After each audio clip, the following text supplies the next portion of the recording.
नमस्कार, TV 27 news देख रहे हैं आप। मैं हूं आपके साथ पूजा झा और होली के इस विशेष कार्यक्रम में आपका स्वागत है।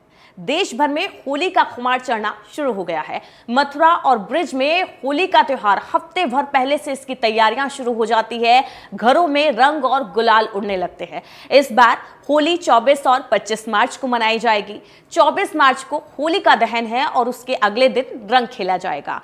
होली के त्योहार की हर जगह पर अपनी परंपराएं हैं, अपनी सांस्कृतिक मान्यताएं हैं।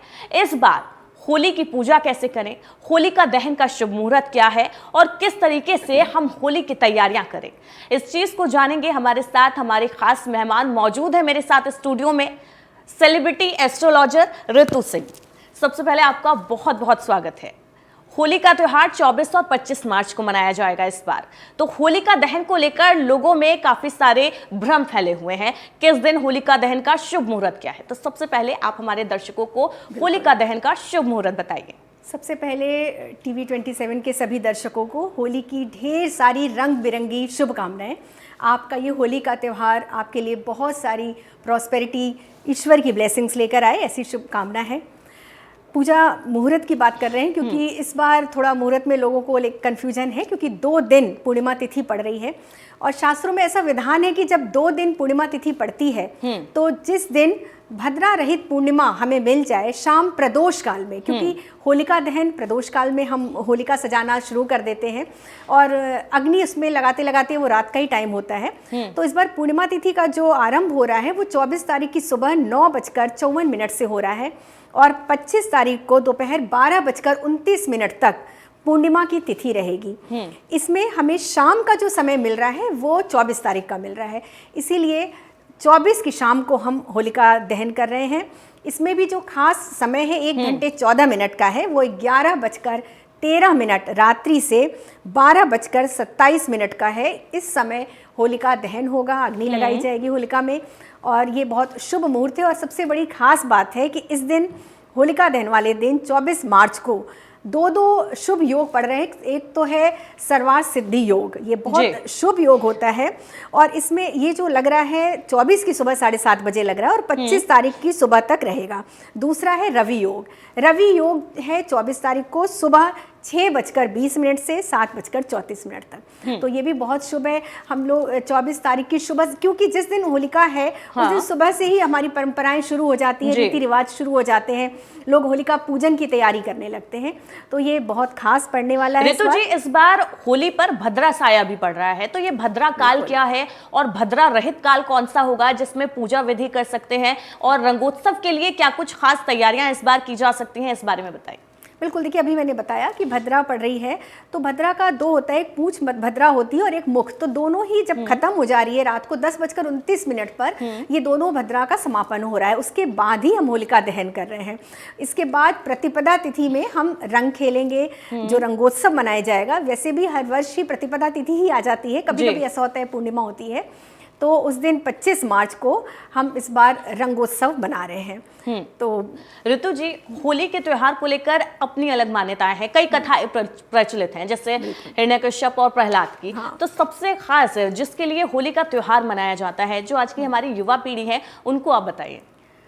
देखिए, जनरली सभी को पता है, जो कहानियाँ प्रचलित हैं, जो हमारे वेदों में, जो हमारा पौराणिक आख्यानों में जहाँ लिखा हुआ है कि होलिका दहन क्यों करते हैं, इसके पीछे सबसे पहले, पौराणिक पे मैं बाद में आऊँगी, सबसे पहले जो कारण है जिसकी वजह से, जो साइंटिफिक रीजन है, क्योंकि इस समय मौसम में परिवर्तन होता है, बहुत सारे कीटाणु विषाणु प्रकृति में रहते हैं और ख़ास बात कि दीपावली अमावस्या को पड़ती है और होली पूर्णिमा पे। तो जो दीपावली पड़ती है अमावस्या से लेके इस पूर्णिमा तक की जो अवधि होती है ना, इस समय प्रकृति में बहुत सारे चेंजेस होते हैं, बहुत सारे विषाणु और कीटाणुओं का रहता है। तो क्योंकि होलिका दहन में इन कीटाणुओं को भस्म हो जाते हैं, नाश हो जाता है, किसी भी बड़ी बीमारी से हम बच जाते हैं। तो ये भी एक बहुत बड़ी वजह है कि कोई भी महामारी या बीमारी नहीं फैलती है, क्योंकि होलिका दहन हो जाता है। हर गली गली में, हर मोहल्लों में, सोसाइटीज़ में, हर जगह अग्नि रहती है प्रज्वलित। दूसरा, इसका जो पौराणिक महत्व है, उसमें सबसे बड़ी बात जो सबको पता है कि विष्णु जी के भक्त प्रहलाद, जो कि भक्त शिरोमणि थे, उनके पिता हिरण्यकश्यपु ने, जो कि उनके विरोध में थे, हिरण्यकश्यपु जी चाहते थे उनकी पूजा की जाए जी।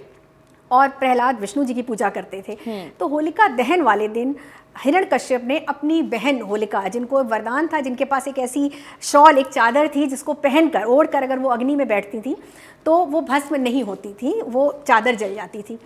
तो हिरण्यकश्यप ने आज ही के दिन, होलिका वाले दिन, अपनी बहन होलिका को उसमें प्रहलाद को गोदी में लेकर बैठ गई थी, उनकी बुआ जो लगती हैं। तो इसमें देखिए एक तरह से बुराई पर अच्छाई की विजय का प्रतीक है, क्योंकि जब वो अग्नि में प्रवेश किया उन्होंने, तो होलिका स्वयं भस्म हो गई थी, लेकिन प्रहलाद का बाल भी बांका नहीं हुआ था। तो ये एक तरह से भक्ति की पराकाष्ठा है। तो हम इस त्यौहार पर हम ये भी देखते हैं कि ईश्वर भक्ति का कितना महत्व है और ईश्वर भक्ति में कितनी सामर्थ्य है, आपको कैसे बुराइयों से, नेगेटिव एनर्जी से बचाती है।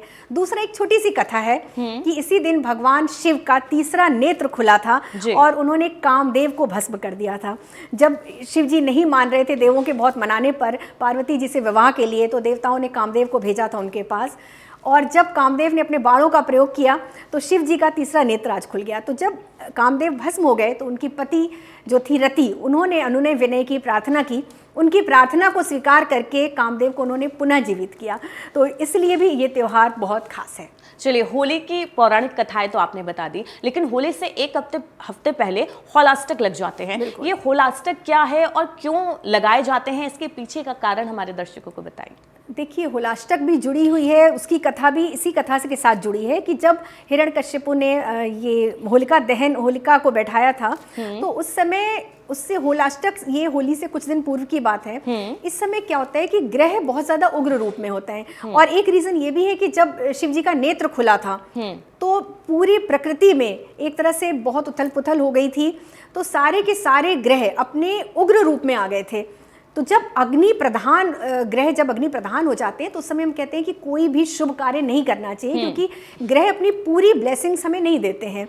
ठीक है, तो ये बहुत महत्वपूर्ण रीजन है कि 8 दिन पहले होलाष्टक लग जाते हैं। और देखिए, साइंटिफिक रीजन भी अगर हम लॉजिक्स पे आए तो भी मौसम का परिवर्तन है, तो ये भी एक बहुत बड़ा कारण है कि कोई भी कार्य आप अच्छी तरह से नहीं कर पाते। इस समय बड़ा डिप्रेसिव मोड में लोग रहते हैं, क्योंकि एक तो मौसम चेंज होता है, गर्मी एकदम, सर्दी से गर्मी, तो मन बहुत खुश नहीं होता है। बिल्कुल, शारीरिक बदलाव भी होते हैं, कई तरह की बीमारियां भी होती हैं, ये भी इसके पीछे का एक कारण है। और ये 8 दिन कहते हैं कि कोई शुभ कार्य नहीं करना चाहिए होलाष्टक में। आप शादी, विवाह, मुंडन, इस तरह के कार्य नहीं, लेकिन जो दैनिक घरेलू कार्य है, जो दैनिक शॉपिंग है, वो आप कर सकते हैं, उसको लेकर कोई भी बंदिश नहीं है। शुभ कार्यों की आपने बात की है, तो इस बार होली पर ग्रहण भी देखा जा रहा है कि ग्रहण काल लग सकता है। तो कौन कौन से ऐसे कार्य हैं, शुभ कार्य हैं, और कौन से ऐसे कार्य हैं जो ग्रहण काल में वर्जित है और जिनको होली के दिन ना करें तो ज्यादा अच्छा रहेगा? देखिए, 25 मार्च को ग्रहण लग रहा है दिन में, लेकिन इस बार ये है कि भारतवर्ष में इस ग्रहण का कोई भी प्रभाव नहीं है, लेकिन फिर भी देखिए, सृष्टि का एक महत्वपूर्ण ये एक कारण है, एक जो हमारी ब्रह्मांड संहिता है, उसके निहित ही ये सारे कार्य होते हैं, जो ग्रहण है या कुछ भी। तो चंद्रमा पर ग्रहण तो है ही है, बिल्कुल, भले ही उसका प्रभाव भारतवर्ष में नहीं है, लेकिन अगर हो सके तो कुछ चीज़ों के लिए हम लोग कहते हैं कि अगर मान सकें आप, सबसे अच्छी बात है कि इस समय ईश्वर आराधना करनी चाहिए, मंत्र जाप करना चाहिए, सिद्धि का समय होता है। और इस बार क्योंकि होली है तो रंगोत्सव में लोग डूबे होंगे और दोपहर का समय है, तो संभव नहीं है, लेकिन इसका सबसे अच्छा एक उपाय बता देती हूँ कि होली खेलने के बाद आप अगर कुछ अपने सामर्थ्य के अनुसार दान कर देते हैं, सफ़ेद वस्तुओं का, दूध, चीनी, चावल, इस तरह की चीज़ें, जो भी आपका सामर्थ्य हो, किसी भी एक ज़रूरतमंद को आप दान कीजिए, या आप किसी भूखे 5 लोगों को आप अगर भोजन कराते हैं, ये भी बहुत अच्छा है इसका उपाय। तो इस ग्रहण से बहुत डरने की कोई आवश्यकता नहीं है, बहुत ज़्यादा उपाय करने की ज़रूरत नहीं है, क्योंकि भारतवर्ष में इसका नकारात्मक प्रभाव बिल्कुल भी नहीं है। अच्छा, होली को लेकर कहा जाता है कि इस दौरान टोने टोटके काफ़ी प्रभावी रहते हैं, असुरी शक्तियाँ जो हैं इस समय प्रभावी रहती हैं, इन बातों में कितनी सच्चाई रहती है? बहुत सच्चाई है पूजा, क्योंकि होलाष्टक में ही लोग ये शुरू कर देते हैं। होता है ना कि किसी के साथ बहुत नेगेटिव एनर्जी है, बिल्कुल, तो क्योंकि ये समय बड़े नकारात्मक शक्तियों वाला होता है, तो वो बहुत जल्दी वो काम हो जाता है। तो कुछ चीज़ों का हमें ध्यान रखना चाहिए, जैसे हो सके तो होलिका वाले दिन किसी ने अगर आपको सफ़ेद वस्तु कुछ दे रहे हैं, आपको सफ़ेद मिठाई, मिष्ठान, तो वो अवॉइड करें, वो आपको नहीं खाना चाहिए। और टोने टोटके का समय है तो हम अपना खुद बचाव कर सकते हैं, दूसरों को तो हम नहीं रोक सकते हैं। पूजा पाठ करना ज्यादा इस समय पर अच्छा मंत्र रहेगा। शक्ति, देखिए जिनका ऑरा अच्छा होता है, जिनकी इम्यूनिटी पावर हम कहते हैं ना, आध्यात्मिक इम्यूनिटी पावर बहुत स्ट्रांग होती है, तो उनको इसका प्रभाव कम पड़ता है। तो यानी कि टोने टोटके से बचने के लिए भी लोगों का सतर्क रहना बहुत जरूरी है। और ये भी कहा जाता है जो नई दुल्हनें हैं वो पहली होली अपने मायके में मनाती है, ससुराल में मनाना अच्छा नहीं माना जाता है। इसके पीछे का कोई कारण? इसके पीछे भी यही लॉजिक है, क्योंकि हम कहते हैं जले कटे दिन होते हैं, अच्छे दिन नहीं होते हैं। पहला त्योहार हमेशा दिवाली होना चाहिए। बुराई पर अच्छाई की जीत का ये प्रतीक है। लेकिन कहीं ना कहीं आप देखिए, क्योंकि नकारात्मक प्रभाव बहुत ज़्यादा रहता है इस समय, और कहते हैं कि जब ये कामदेव का जो भस्म किया कामदेव को, तो उसके बाद ग्रहों की स्थिति खराब हो गई। तो जब इस समय ग्रह अपने अच्छी अवस्था में नहीं रहते हैं, खास तौर से सिर्फ यही कारण है कि पहली होली नहीं मनानी चाहिए। और कहते हैं कि गृह प्रवेश भी होली से पहले नहीं करते हैं, नए घर में हम होली से पहले नहीं शिफ्ट करते हैं। हमेशा पहला त्यौहार दीपावली होना चाहिए, क्योंकि दीपावली को हम बहुत शुभ मानते हैं। जी अच्छा, होलिका दहन की पूजा किस प्रकार से करें और थाली किस तरीके से सजाएं और पूजा विधि क्या है, वो थोड़ा हमारे दर्शकों को बताइए। देखिए, इसमें खास बात जो है, एक तो होता है कि सब लोग कर सकते हैं, जो एक साधारण विधि होती है कि आप होलिका के समय, जब होलिका दहन से पहले, जब होलिका को जब सजाते हैं, जब अग्नि वहाँ पे लकड़ियाँ रखते हैं, उस समय ही चले जाना चाहिए, क्योंकि एक बार जब अग्नि प्रज्वलित हो जाती है तो उस समय संभव नहीं होता है। तो आपको अपने थाली में गंगा जल, रोली, कुमकुम, चावल, अक्षत, एक नारियल, ये सामान, और खास तौर से क्या होती है, हर घर की अलग अलग परंपरा है। तो आपके परिवार में, आपके कुल में जिस परंपरा से होलिका दहन की पूजा की जा रही है, आप उसको फॉलो कीजिए, उसका अनुसरण कीजिए। और अगर आपको नहीं पता है आपके यहाँ कैसे होती है, तो बिल्कुल साधारण विधि से आपको पुष्प, अक्षत, रोली लेकर जाना है। कुछ मीठा प्रसाद जैसे गुजिया बनती है जी, वो लेके जाइए, और होलिका जहाँ पर सजी हुई है वहाँ पर आप उनको समर्पित कीजिए, उनका प्रणाम कीजिए और अपनी कोई मनोकामना आप कह सकते हैं। इसके बाद जब होलिका में अग्नि प्रज्वलित हो जाती है, तो उस समय भी हम कुछ चीज़ों को उसमें, जैसे सबसे एक कॉमन बात है कि ज्वार जो होती है ना, ज्वार, वो हम भूनते हैं उसमें। तो इसका बड़ा महत्व है, क्योंकि एक तो देखिए फसल, इसका कारण ये भी है कि इस समय इसकी फसल होती है।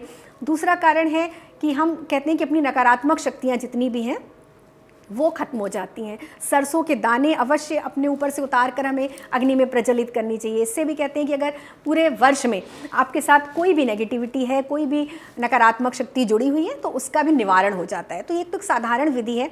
उसके अलावा अगर आप किस समस्या के साथ फेस कर रहे हैं, आपके जीवन में क्या ऐसी समस्या है, धन की है, नौकरी की है, व्यापार की है, तो उससे रिलेटेड भी बड़े अच्छे उपाय होते हैं जो मैं बताऊंगी आपको जी। तो वो करके भी आप बहुत अच्छे से अपनी उस समस्या का निदान। होलिका दहन की जो अग्नि होती है काफी पवित्र मानी जाती है ऋतु जी। इसमें सारी बुराइयों का, सारे हमारे जो कष्ट हैं उनका नाश हो जाता है, ऐसा कहा जाता है। क्या इसके पीछे की वजह है और क्या ये सच है, इसको मतलब सही माना जाए?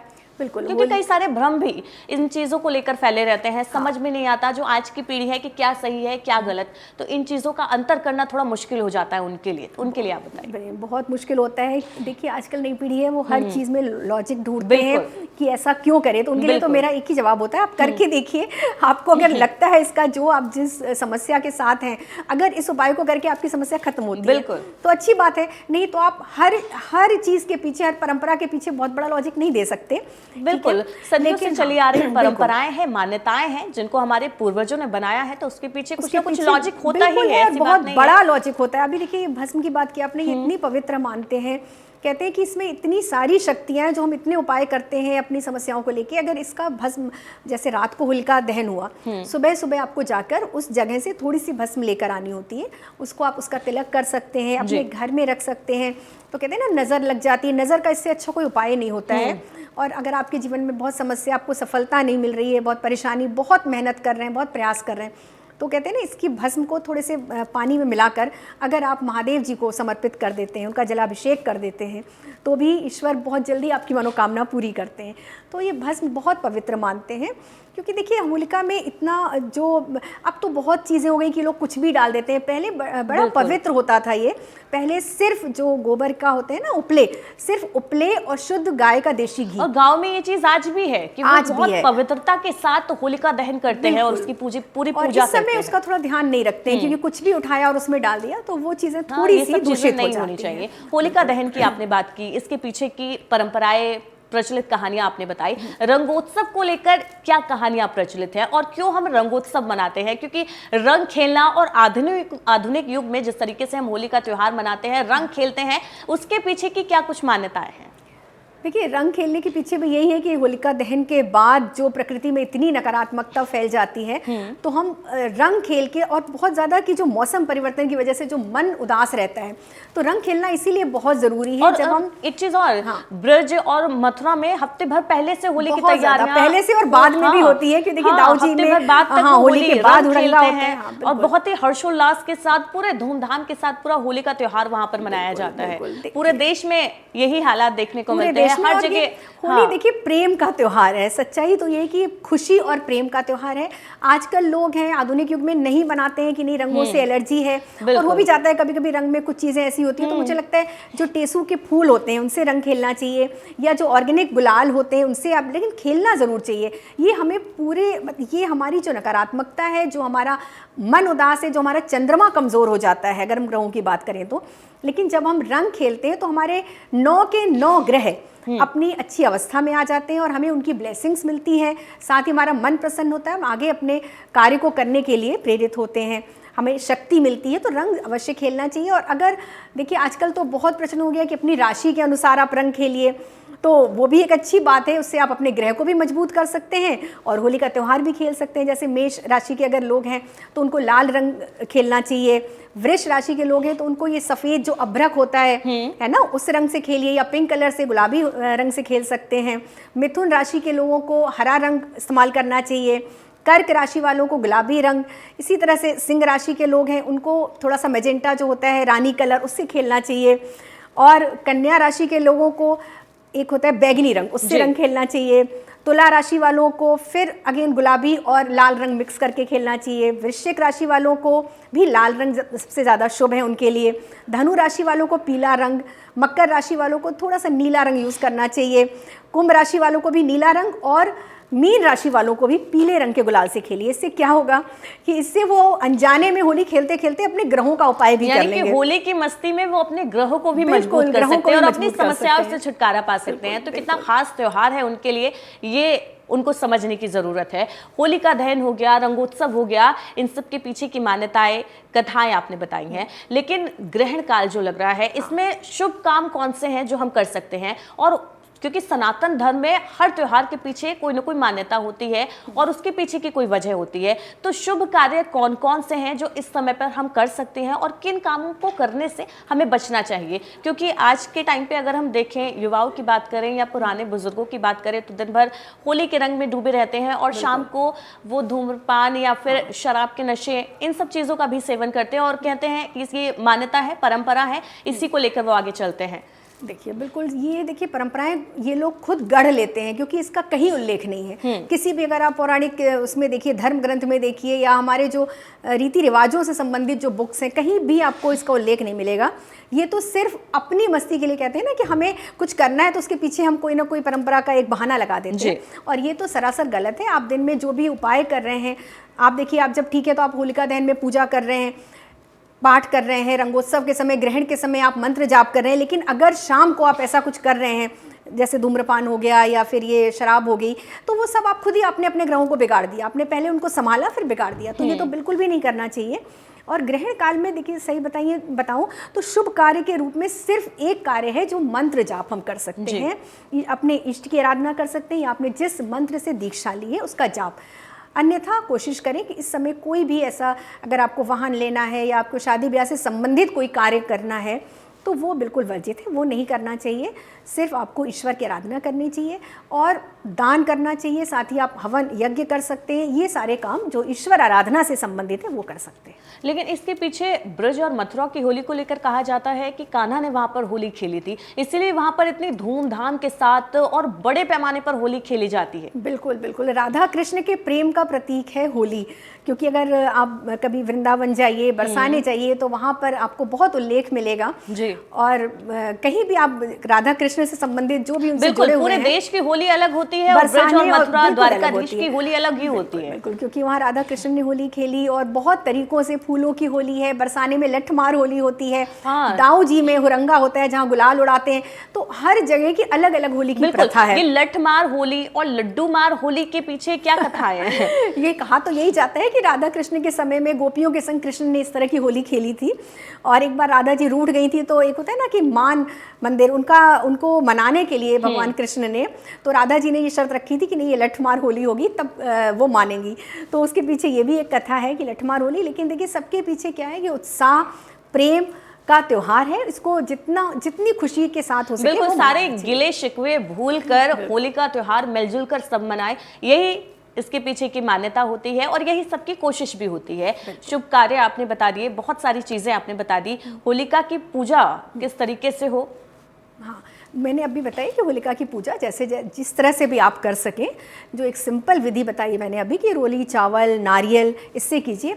लेकिन मेन बात है, अगर आपको आर्थिक समस्या है तो आप 5 इलायची ले लीजिए और 5 परिक्रमा कीजिए। परिक्रमा का देखिए बहुत महत्व है। होलिका की परिक्रमा आपने देखा होगा, हर कोई जब जाते हैं तो पहले परिक्रमा करते हैं। तो वो भी आप अपनी समस्या, जैसे अगर आपको दिक्कत है तो आप 5 इलायची परिक्रमा करके और उसमें डाल दीजिए अपनी मनोकामना बोलते हुए। दूसरी बात है, अगर आपको, और देखिए मेन इस समय क्या है, धन की कमी। सब लोग व्यथित हैं, सब परेशान हैं। मेरे पास भी जितने लोग आते हैं उसमें से आधे लोगों की यही दिक्कत होती है कि कैसे आर्थिक समस्याओं से कैसे निजात पाई जाए। तो उसके लिए बड़ा अच्छा दिन है ये होलिका दहन।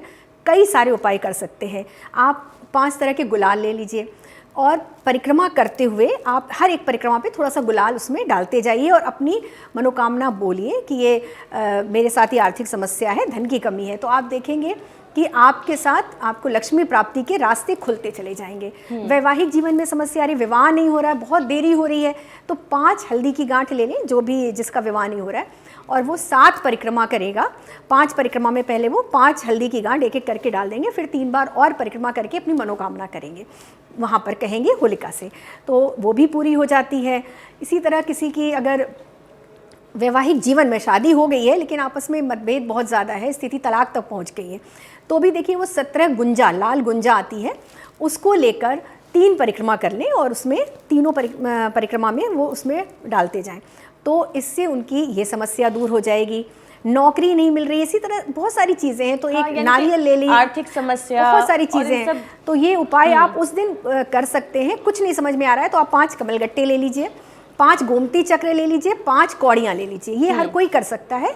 और एक पान के पत्ते पे रख लीजिए, 3 परिक्रमा कीजिए, पहले हाथ जोड़ के रख के उसको, और उसके बाद आखिरी परिक्रमा में आप उसको डाल दीजिए अपनी मनोकामना बोलते हुए। तो उससे भी ये आपकी जो भी आपके जीवन में समस्या होगी वो दूर होगी। ये बहुत ही महत्वपूर्ण और सही जानकारी आपने हमारे दर्शकों को दी है। होलिका दहन को लेकर ये सभी जो चीज़ें हैं ये बहुत काम आएंगी। तो ऋतु जी, आपका बहुत बहुत शुक्रिया, आप हमारे साथ आई और इतनी महत्वपूर्ण जानकारी आपने हमारे दर्शकों के साथ साझा की। होली का त्योहार पूरे देश में मनाया जाता है हर्षोल्लास के साथ और होली के रंग पूरे देश में बिखरने भी शुरू हो गए हैं। तो आपकी होली शुभ रहे। और जो जानकारियां ऋतु जी ने आपके साथ साझा की हैं, जो उपाय आपको बताए हैं, जो सावधानियां आपको बताई हैं, इन सभी चीजों के साथ आप अपनी होली को और ज्यादा खुशियों के रंगों से भर सकते हैं। इन्हीं चीजों के साथ आपसे विदा लेती हूं। फिलहाल के लिए हमारे साथ इतना ही। लगातार खबरों के लिए आप बने रहिए TV 27 न्यूज के साथ।